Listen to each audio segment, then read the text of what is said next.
Good morning, dear students and friends.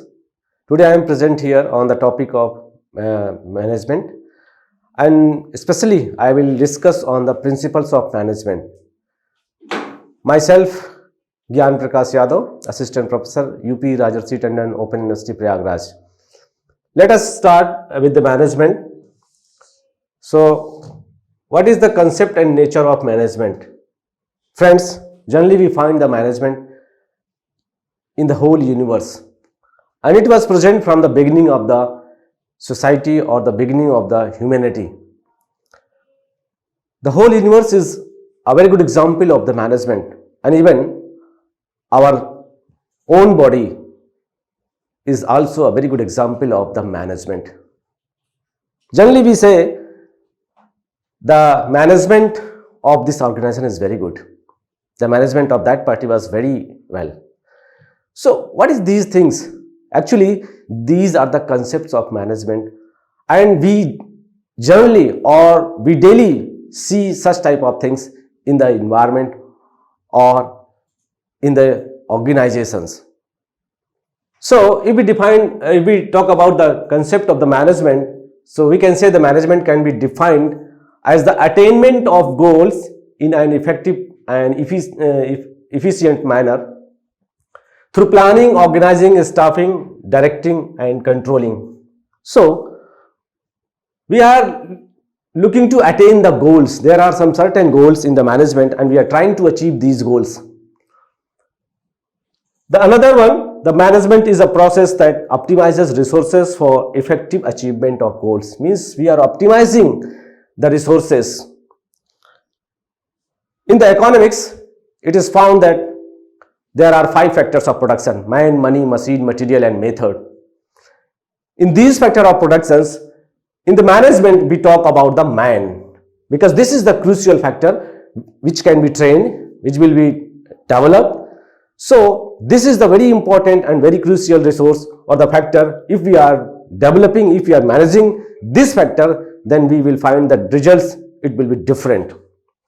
So the optimum process refers to the getting maximum input of maximum output of minimum inputs. It means we are providing the minimum inputs, we are implementing the minimum inputs, and we try to get the maximum output. That is the optimization of the resources. Some important definitions given by the different thinkers. Even we can say, if we define, if we see the term management, so we can say the management is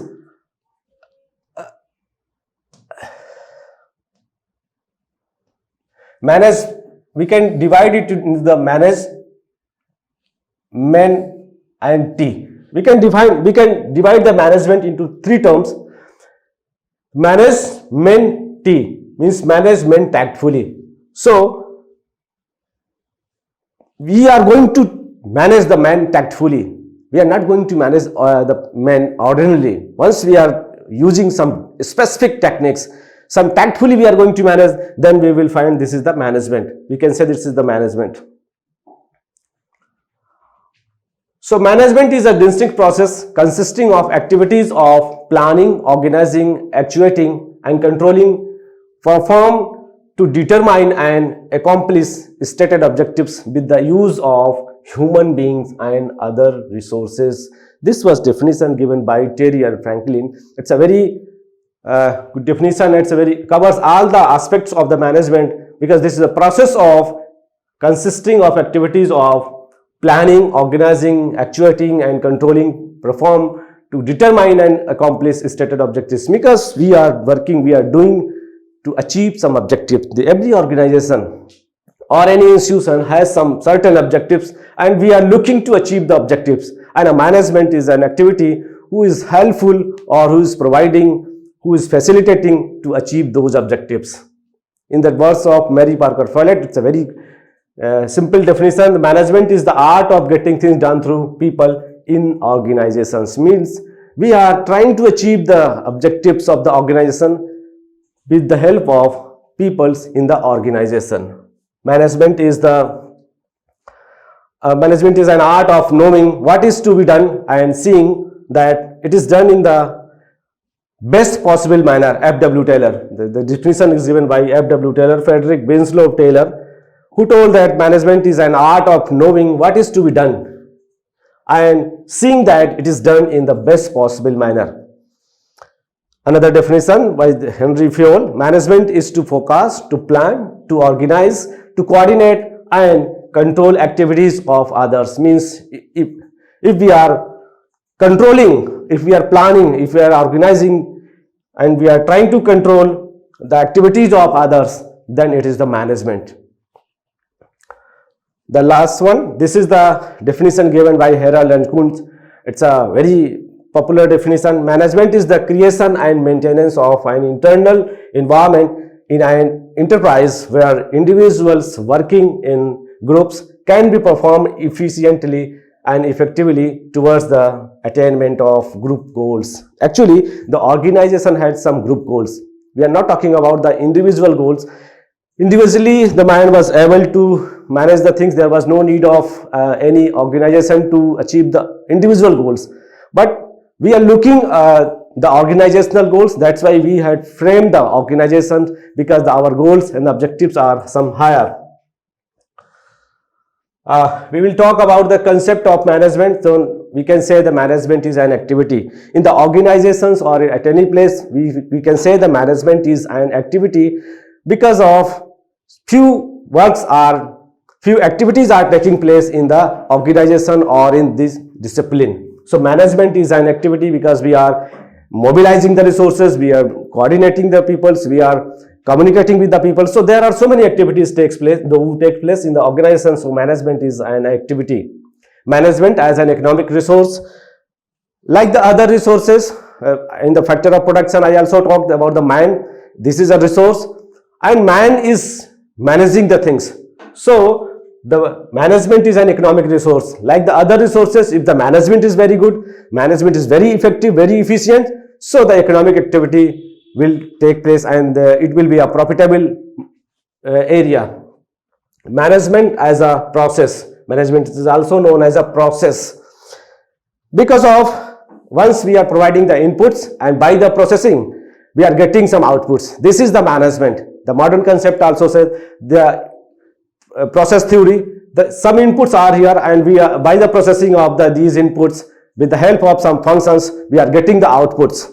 So management is a process. Management as an academic discipline. Nowadays management is an academic discipline. Even it's not totally new. It was present in the universe. It was present in the society from the beginnings. But in the last 100 years as a discipline, it has emerged as a discipline, and a very strong discipline and a very good discipline. Management as a group. Management is definitely, we are going to manage the group of peoples in the organization or at any place. So it's as a group. We think that the management as a group. Features of management. What are the important features of management? Then we can say the management is goal oriented. We have some certain goals, some objectives, and we are looking to achieve those goals. So management is goal oriented. Without goal, there will be no any management. If I don't have any goal, if I don't have any objectives, so why the management? So definitely management is a goal oriented. Management is universal. You will find the management in each and every place. Or if we talk about the organization, so the management will be on each and every level of the organization, whether in the top level, whether on the middle level or in the lower level. In each and every part of the organization, you will find the management. So it is a universal. And this is also, I told already, it is found in the whole universe. So management is a universal. Management is a continuous process. It's not a one-day affair or it's a one-time affair. Management continuously takes place in the organization as well as in the other institutions as well. Management is intangible. We cannot see the management. Even we can feel that there is a very good management in the organizations where the management of this organization is very well. The party was well organized, well managed, but we never see it, but we can feel it. So management is intangible. Management is a social process. Because of the management is related with the human behavior, we people are doing the management and we are also part of the management. and we are the social animals. That's why the management is a social process. By either I am leading or I am motivating our employees, either I am leading or I am doing some work. So all the times it is a social process. We are making the relations, and on the basis of those relations we are doing the socialization, and then we are getting some achievements. So this is the social process. Management is multidisciplinary. So many disciplines are involved in the management. Either they are the sociology, economics, anthropology, political science, or the public administration. These are the main contributors in the management. So it's a multidisciplinary. The experience of these subjects are included in the management. Management is situational. Very important feature of management. It is situational. What is the situations? What are the situations in front of us? We will go according to that one. So it is situational, means the situation is responsible for our decision making, for our planning, for our other activities of management. So management is situational. Management is a group effort. It is not only mine effort, it is not only the effort of other employees, but it is a good group effort. The management activities, whether it is planning, whether it is controlling, they are the group efforts, means the organization or the people of groups are involved in the achievement of objectives and the goals of the organization. So it is a group effort. Nature of management. There is a saying that whether management is art or management is a science or it is the experience of both. So this is the nature of management. Which type of this is the discipline is. So first of all, we will talk about management as a science. The features of science. What are the features of science? If we are saying that the management is a science, so what are the features of science? First of all, we can say the clarity of concepts. In the science, you will find the clarity of concepts, universal concepts that have evolved through experiments, and very important features of science. These concepts become very clear in science, and there is no place for any vague concept in science. This is the feature of science. Another feature, that is the clarity of theory, the set of mutually independent concepts and principles that evolve a branch of knowledge is called as theory. Theory is known as generalized set of principles and concepts. In the science, there is the clarity of theory, the clarity of concepts and the clarity of theory. Then systematized theory of knowledge. Science is a systematized theory of knowledge because scientific principles are applied in a systematic manner. The another one is scientific method, systematic procedure of observation, formulation of hypothesis and experiment of phenomena are studied by scientific method. And the another one, that is the cause and effect relationship. It's a very important feature of science. The cause and effect relationship, the most important feature of science is cause and effect relationship. Science told us that there is some definite cause behind any effect in the universe. It means it is a cause in same, then during all the observation effect will be the same, and it's vice versa. Means cause and effect relationship is there in science. We can correlate if any event is happening. So there is some certain cause, and if the cause will be present, all times the effect will be the same. This is the beauty of the science. Universal application. The principles of science are universally applicable. You can apply it, and if it is the gravitational force as it is science, so it is applied here, and it will be applied in the America also. It will be also applied at the London. So each and everywhere the universal application is found of the science, the principles of science. And now how the management is science. So we can say that by one the principle, the clarity of concept. The management has also the clarity of concepts. The concepts of management are very clear. They are as true as science. Clarity of theory is also there. Either it is need hierarchy theory, or is it the motivation theory, or the leadership theory. So different of theories they are in the management. They are also like true as science.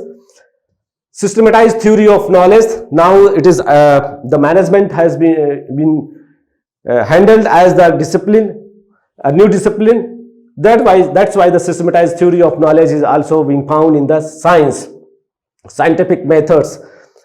By the observation and experiment, we are all able to find the theory of management. We can apply the scientific method in the management. As far as concerned the need hierarchy theory, I am talking about that.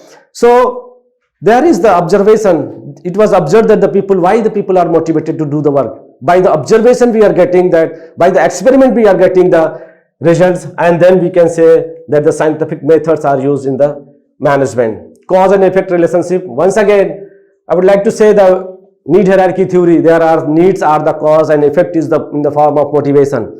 So it is cause and effect relationship also found in the management, and the universal application. So the principles of management are applicable in the whole organization or in the whole universe. So there is the universal application. So it means the features of the management are also true as like a science.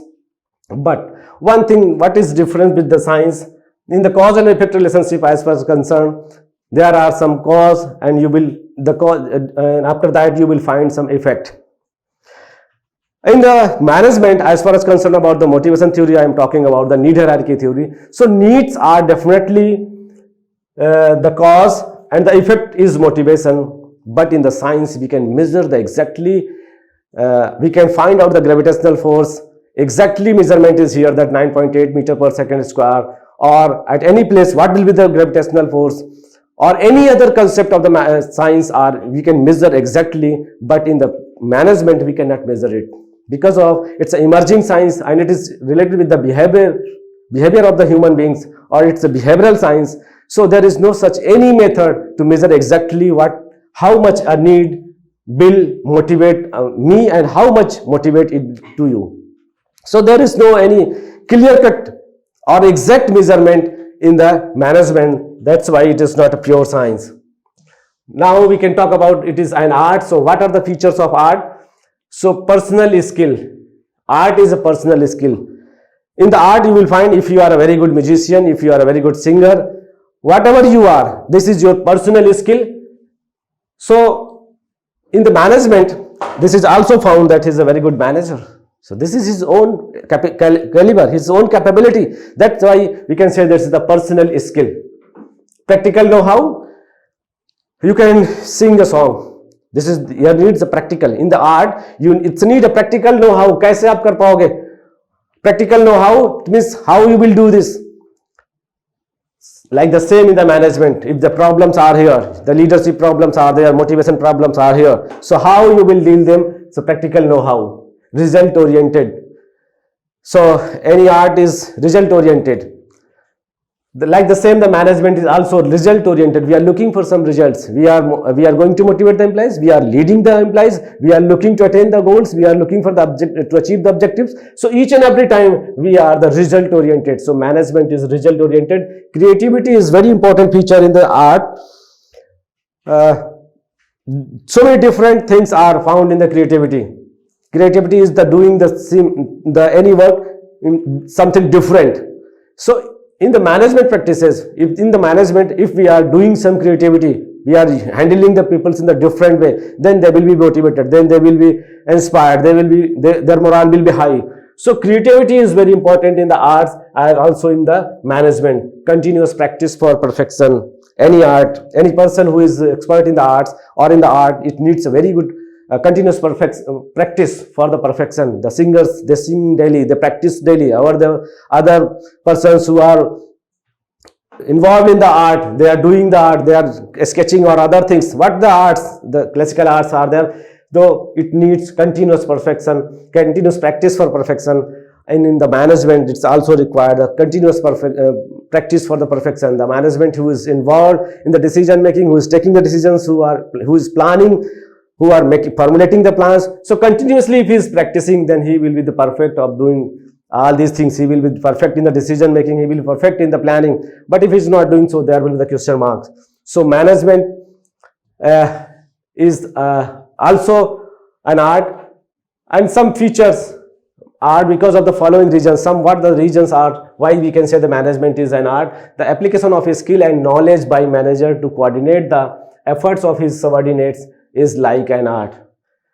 The concrete practical results like profits, growth and social services are achieved by management in a given situation. Management is result oriented. New and different situations are converted into output. Creativity is much more required in management to achieve results. The different situation needs creativity like arts.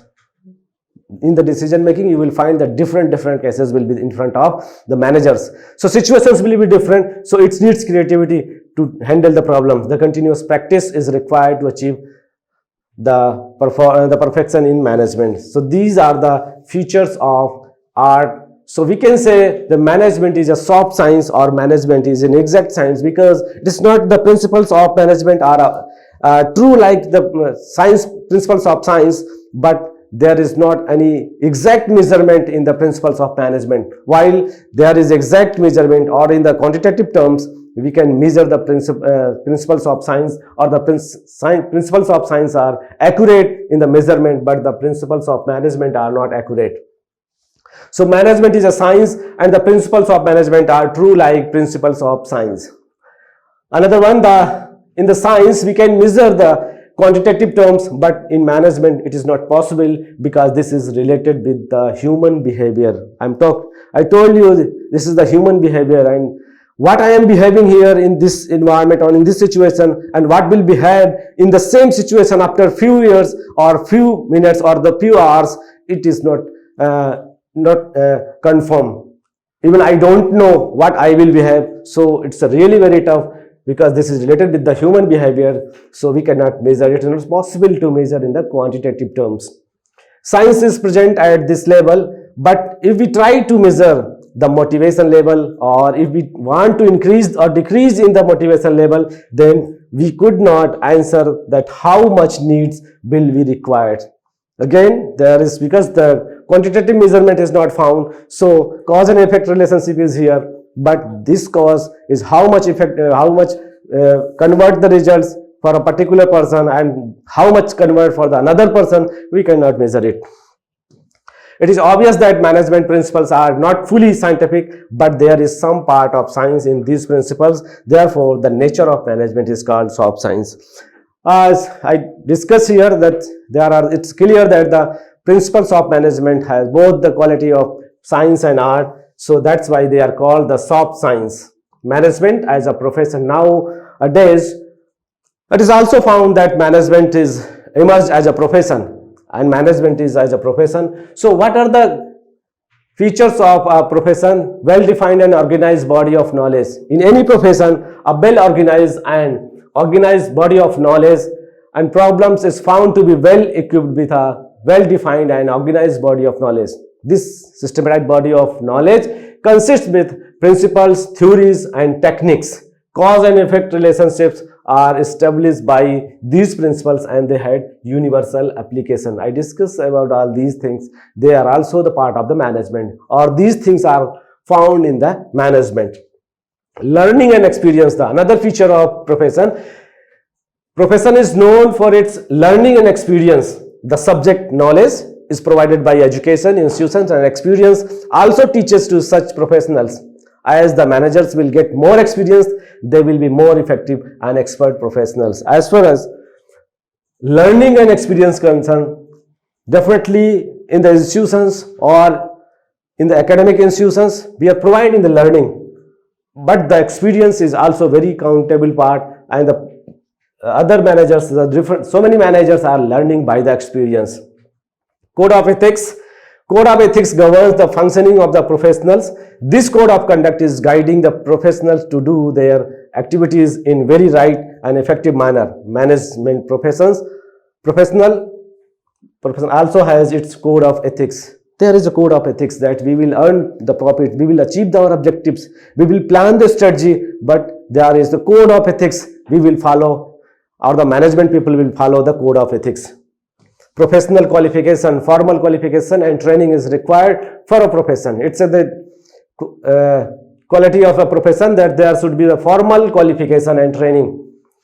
Doctors, lawyers, and chartered accountants can practice only after acquiring formal education in the respected field. Management professionals also have qualification by which they can practice. Now, the management is a profession because the AIMA is recognizing, All India Management Association, they are recognizing the degree of management. So there is also a formal qualification to practice the management. association. Every profession has an association to regulate the norms and exercise the practice. The standard of performance for the professional is established by council. Management professionals have also an association of regulate the profession. As I told, the IMA is regulating, this is the association, and the profession is regulated by the IMA. Another concept, that's management and administration. There is a issue, management versus administration. So we can say the management and administration are different. Management is above, administration is above management, management is above administration. Management and administration are the same. These are the four concepts in which I will like to talk. Management and administration are different. This is the concept of, basically the concept is from the American view. They told that the administration and management are different, and the administration is a superior function while management is the lower level function. But different from this view, the European views told that the management is above administration and the administration is the part of management. But now the era of the human resource management, it is found that the management and administration are the same. Both the practices, both the functions are practiced by a manager or any administrator. The name could be the different one, whether it is he is administrator, but he will practice the management practices and as well as the administrator, as the administration practices. On the same way, the manager will practice the management activities and the administration. So management, the issue, the dispute of management and administration, it is ended, or it should be ended. Only the issue is how to get the how to achieve the objectives, how to get the goals of the organization. The management, the administration and management both are helpful to achieve the objectives of the organization. So now we will talk about the levels of the management. So in this figure, that's very clear. There are the three levels of the management. The first one, that is the lower level, then the middle level and the top level. On the top level, the CEO or the other policy makers who are on the top level. The middle level, the supervisors and other peoples, they are in the middle level, and the workers and the clerks and other peoples who are in the lower level. So there are the three levels: top level, middle level and lower level of management. Along with this, I would also like to talk about the skills, and there are few skills.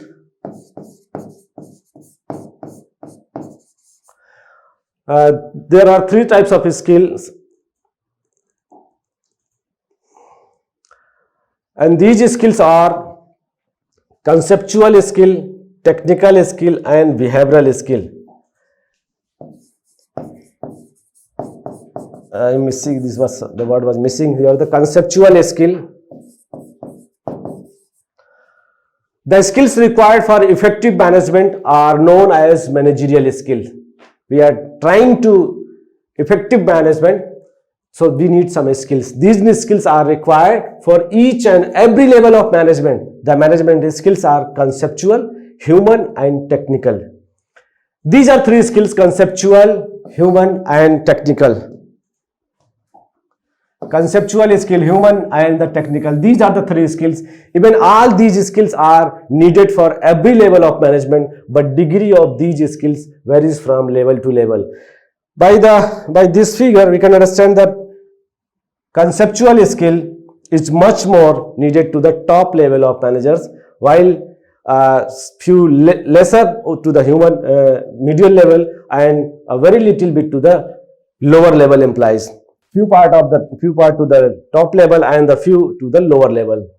And the technical skill, this is much more required to the lower level of employees, few to the middle level and few part to the top level management.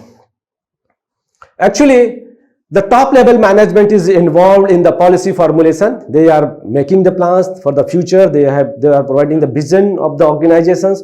So their concept should be very clear. The concept of the top level should be very clear. Otherwise, they could not provide the vision to the organization. So they need the conceptual skill much more. The conceptual skill of the top level management should be very clear where they want.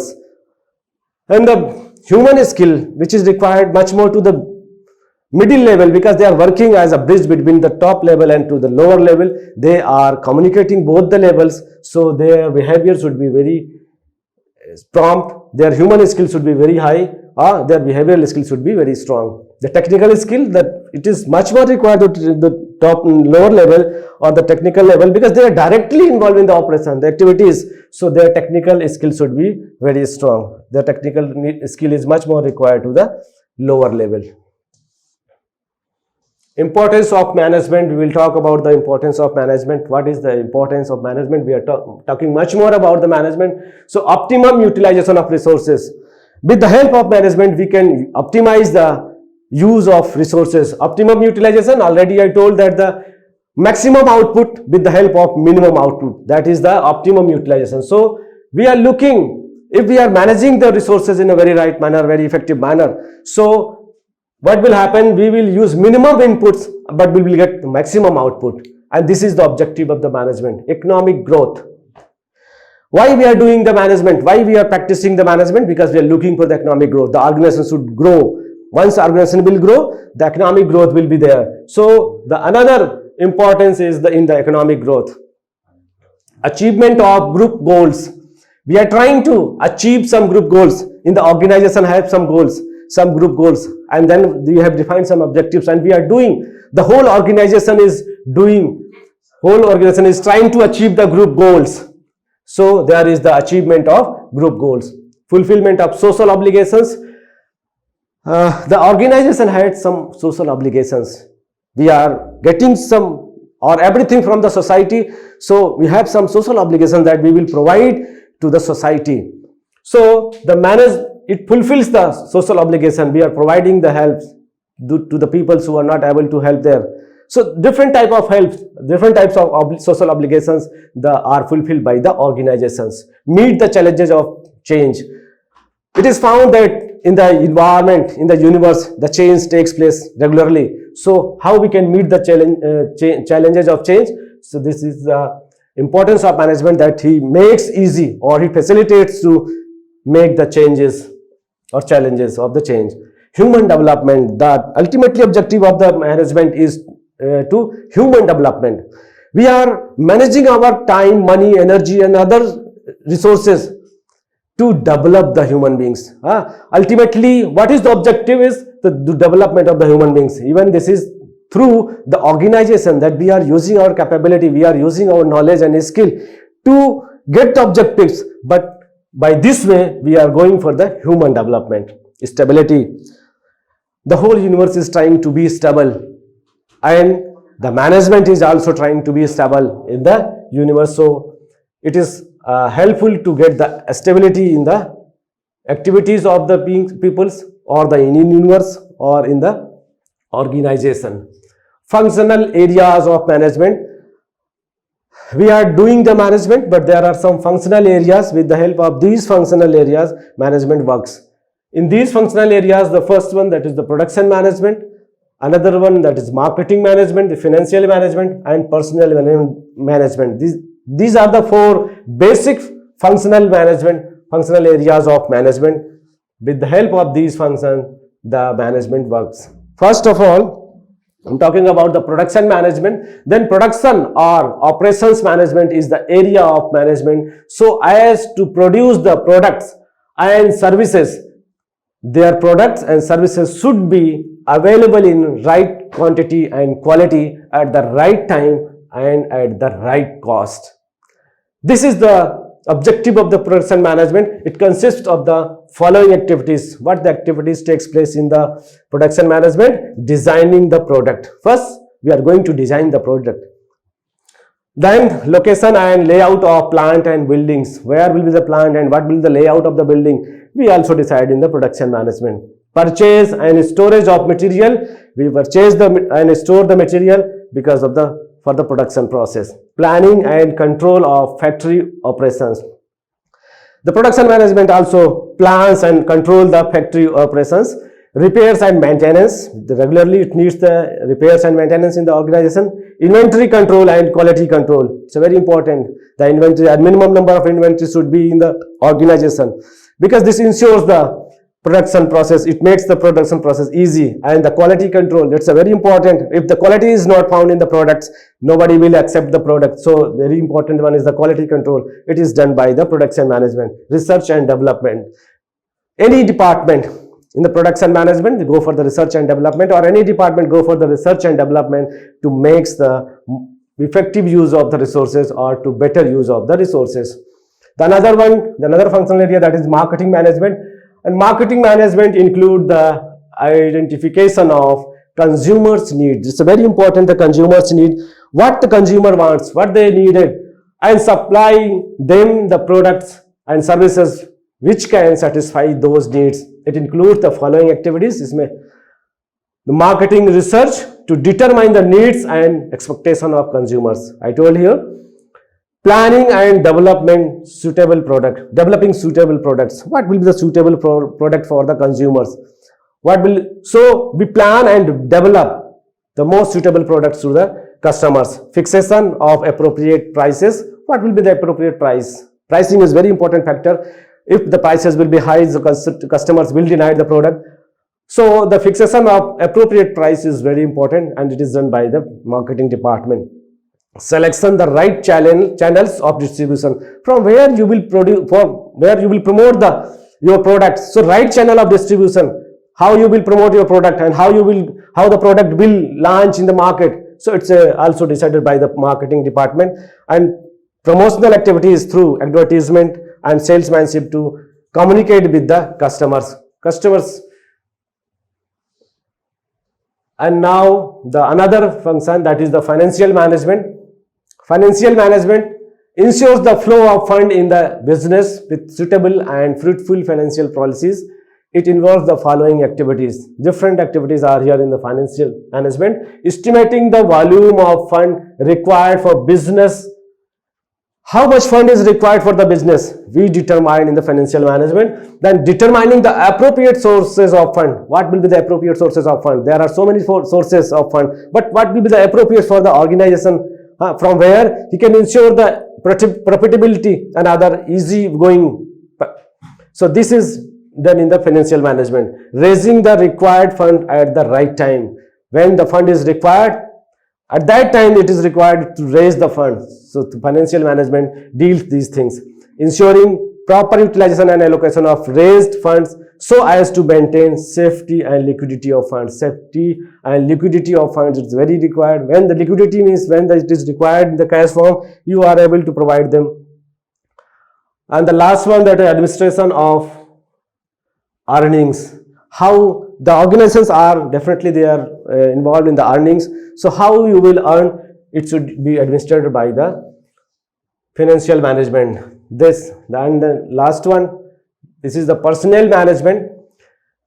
This involves the planning, organizing, staffing, directing and controlling the procurement, development, compensation, maintenance, etc. of the human resources in an organization. It comprises the following activities. Manpower planning. First of all, we made a manpower planning. Manpower planning is a situation, it's a position, it's an activity from current manpower position to desired manpower position. This is the manpower planning. We made a plan that how much people are working in the organization at current and from where we want to go. Means how much are required in the future. This is the desired manpower position. Recruitment and selection. We recruit and select the people for the organization to achieve the objectives and goals of the organization. Training and development. The next function, we train the employees to develop their skill and knowledge. Then appraisal. Appraisal means what they are working, what is the working style of the workers. So appraisal, how much their performance is being found. So compensation and promotion. If they are working, so definitely they need some money or some compensation because they are investing their time and energy. So compensation and promotion they will get. Employee services and benefits. Employee services and benefits, what the benefits we can provide to the employees, and the other services are also provided by the personnel management. Personnel record and research. They also record the personnel records of the employees and They also do the research that how we can enhance, how we can develop, and how we can improve the efficiency of the peoples. Classification of managerial functions. We can divide the managerial functions. There are so many functions discussed by different thinkers. But what ultimately the functions are of the managerial functions are there, because with the help of the managerial functions, management do the activities. So managerial functions are basically the activities that are done under the management process. There is no single list of functions acceptable to all, but some functions are accepted by all. Henry Fayol classified managerial functions into planning, organizing, commanding, coordinating, and controlling. These functions were told by the Henry Fayol. R.C. Davis classified them into planning, organizing, and coordination as part of control.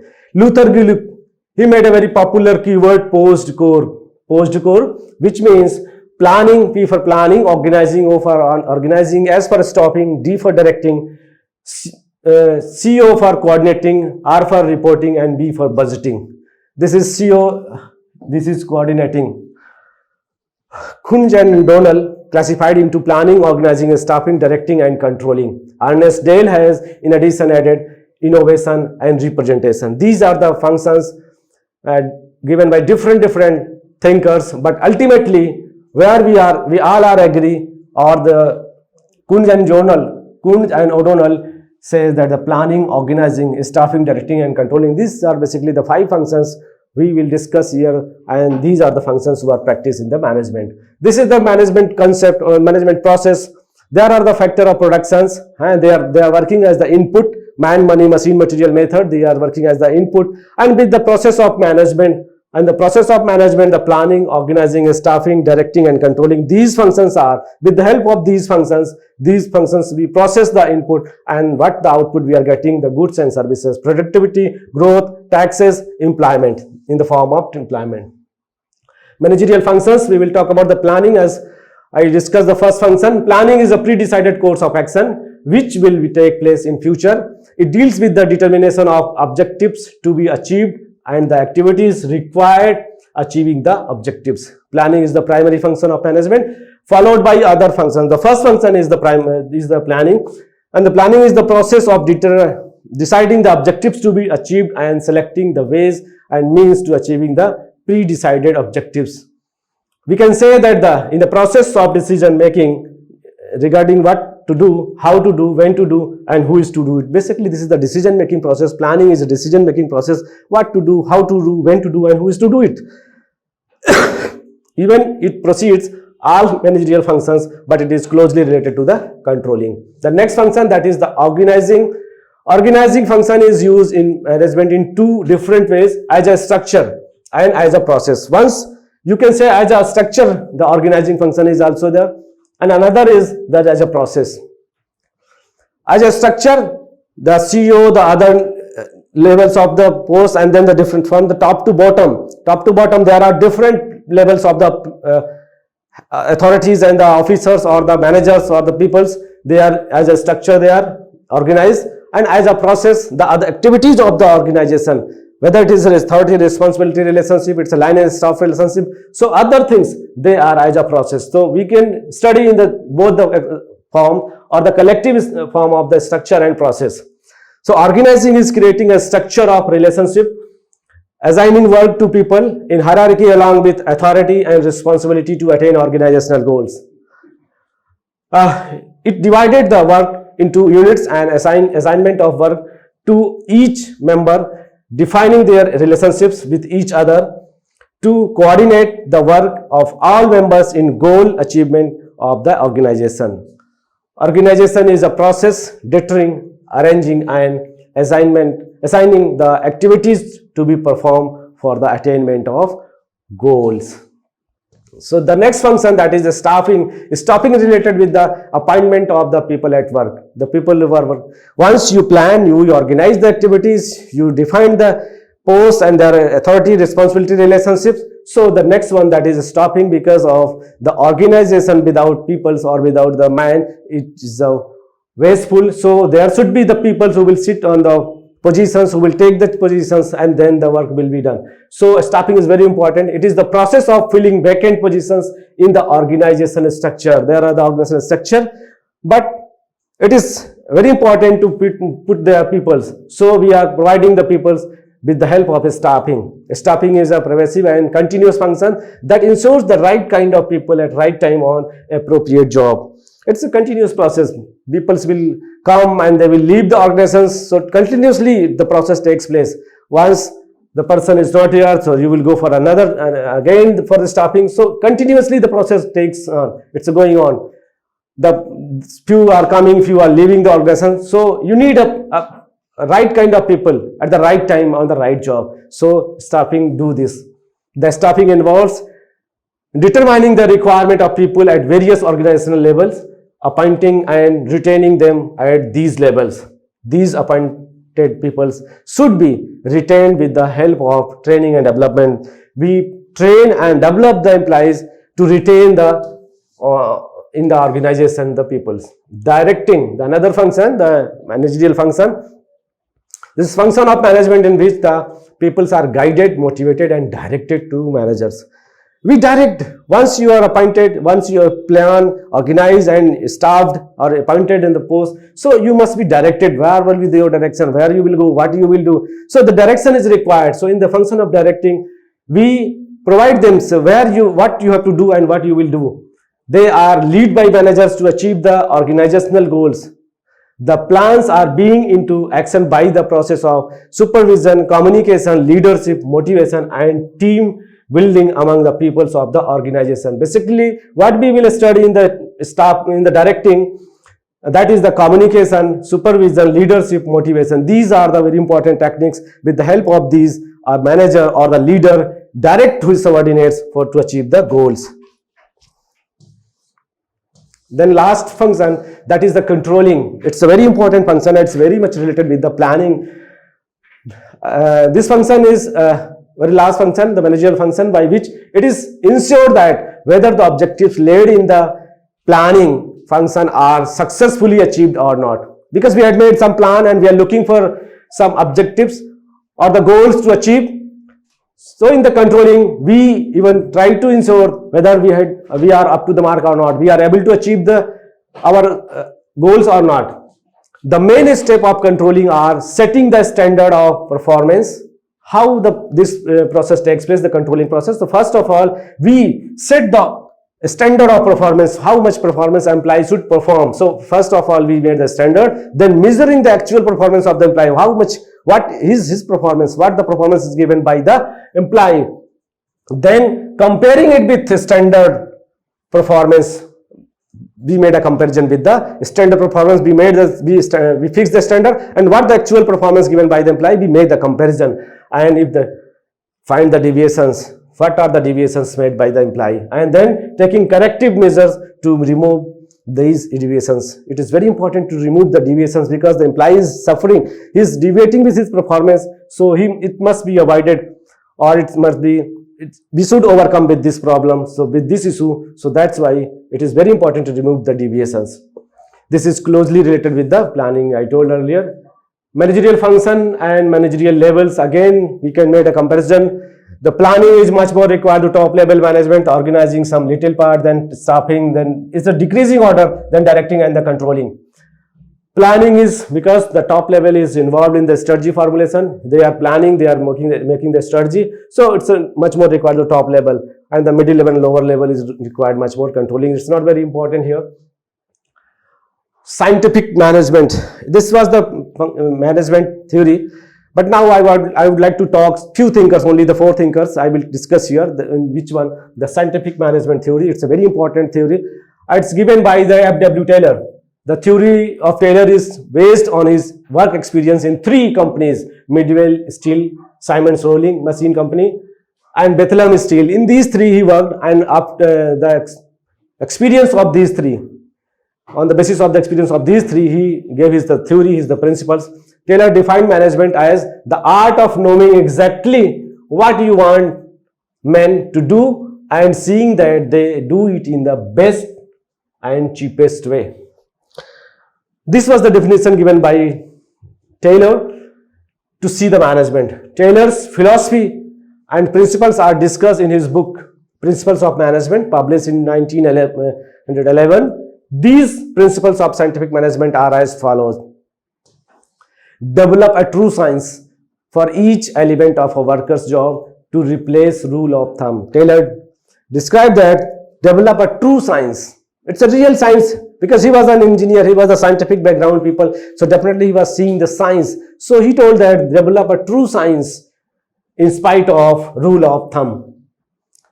The second principle, that scientific selection, training and development of workers for each job. For each and every job, there should be the scientific selection, training and development of workers. If you are using the, if you are searching the true science for each element of a worker's job, if you are applying the science, then definitely the recruitment selection should be also scientific. A more equal division of responsibility between management and workers. The more equal division of responsibility. The responsibility should be divided in the management and the workers. Only the workers are not responsible for any bad happening. Or the responsibility, it should be divided between management and the workers. The close cooperation between management and workers to maximize efficiency and productivity. Productivity को बढ़ाना था. To high the productivity, to enhance the productivity, it is very important. There should be the close cooperation between worker and employees, worker and the employers, or the management and the workers. Taylor's philosophy, we can sum up the Taylor philosophy in the as the science, not rule of thumb. There should be science, it's not rule of thumb, it will be not allowed. Development of each man to his greatest efficiency. Harmony, not discards. Harmony, not discards. Close cooperation, not individualized. Maximum output in place of restricted output with maximum prosperity of each employee. These principles are, we can say, summarize the principles of Taylor in this form.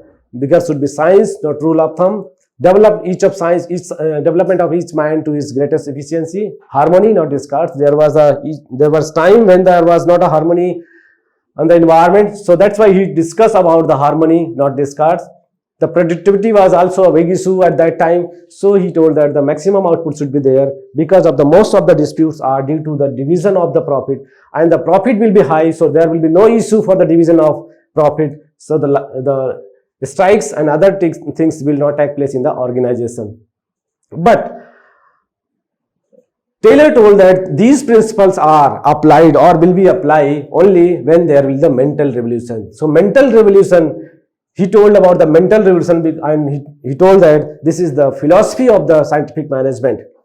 Generally employees think that employees think that employees do not want to do their job with honesty. This is the mental setup of the employers, that the employee will not take the interest and he will not do the work. Therefore, there should be autocratic style of management with the employees. Another one, on the other hand, employees have perception in their mind that the employer will not provide the benefits for which he is entitled. This is the misconception in both the sides, either in the employers or in the employees. Due to such perception, both the employer and employees does not trust to each other, and the organizational activities suffers a lot. According to the Taylor, such perception should be abolished from the mind of both sides, and this is called mental revolution. This is only the mental revolution. This will take place only when the thinking of both sides will go for a revolutionary change. Universal principle of management. These principles were given by the Fayol. Here I would like to discuss the 14 principles of management. They are the universal principles of management, in which the first principle is the division of labor. There should be clear-cut division of labor in the organization.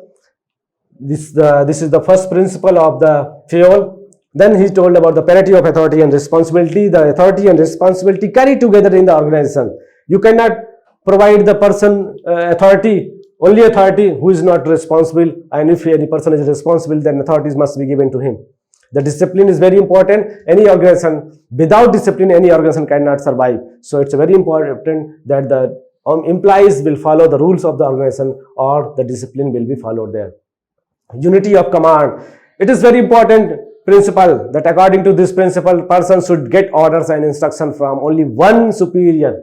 One superior, there should be a practice, because dual authority over any employee become the causes of confusion and indiscipline. There should be a clear cut that unity of command. Only the order should be given by one people. Unity of direction, the whole team should be, the direction of whole team should be in a one direction. So unity of direction should be there. Subordination of individual interest to general interest. The general interest is very most important. It's very important against any individual interest. So another principle is remuneration of personnel. The persons who are working, the employees who are working in the organization, they must get the fair remuneration. There should be, the payment should be very fair. The centralization, the organization should be centralized at the maximum extent to do to work the organization in the better form. Then the another one is the scalar chain. The scalar chain of authority and the authority and of communication from top to bottom should be present in the organization. There should be a scalar chain. Who is responsible for which officer, or who will order, and from where they will get the order, from there they will request. It is very clear in the scalar chain.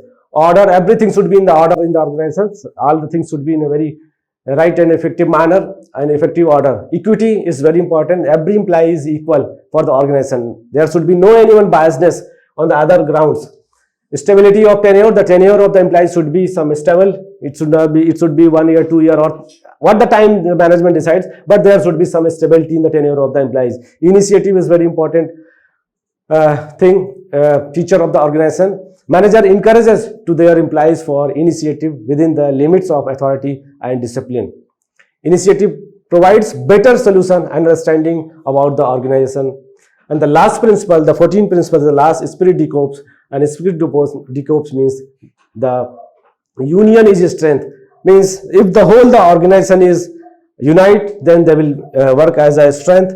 It will be the strength of the organization, and they will be able to achieve the challenges, and they will get the objectives of the organization. They will be able to achieve the objectives of the organization. These are basically the principles of management. So thanks to you all for listening me patiently. In the next lecture, I will talk much more about the principles of the management and other aspects of the management. Thanks to all of you for watching me carefully. Thanks.